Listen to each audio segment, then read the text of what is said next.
جب انسان کی موت کا وقت آئے گا نا اور ملک الموت سامنے ہوگا ہمارے جسم سے روح نکالنے کے لیے، تو یہ بندہ پتہ ہے کیا کہے گا؟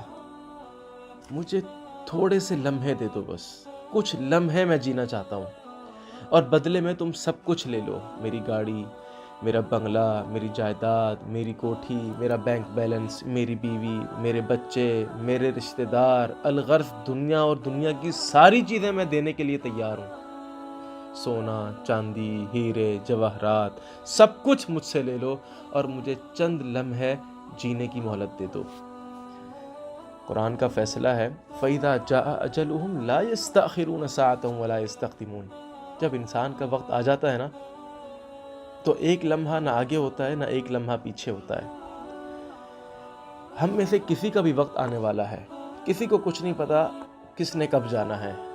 کیا آپ اپنی تیاری مکمل کر چکے ہیں؟ ہمیں سفر پہ جانا ہوتا ہے، ہم اپنا بریف کیس، ہم اپنی ہینڈ کیری تیار کرتے ہیں، اس کے اندر اپنا ساز و سامان رکھتے ہیں۔ کیا ہم اپنا بریف کیس تیار کر چکے ہیں؟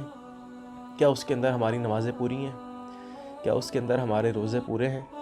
کیا اس کے اندر ہماری زکوٰتیں، ہمارے حج، ہماری قربانی، ہمارے لوگوں کے ساتھ معاملات، ہمارے اخلاق، ہمارا ملنا جلنا، ہمارا صلہ رحمی، ہماری محبتیں، ہمارا اخلاص، کیا یہ سب کچھ ہم اپنے بریف کیس کے اندر بنا کے تیار کر چکے ہیں؟ اگر ہاں تو اچھی بات ہے، اور اگر نہیں تو ہمیں آج سے کوشش کرنی ہے، آج ہی سے کوشش کرنی ہے کہ ہم انشاءاللہ جنت میں جانے کے لیے اپنا بریف کیس اور اپنی ہینڈ کیری تیار کریں گے۔ السلام علیکم ورحمۃ اللہ۔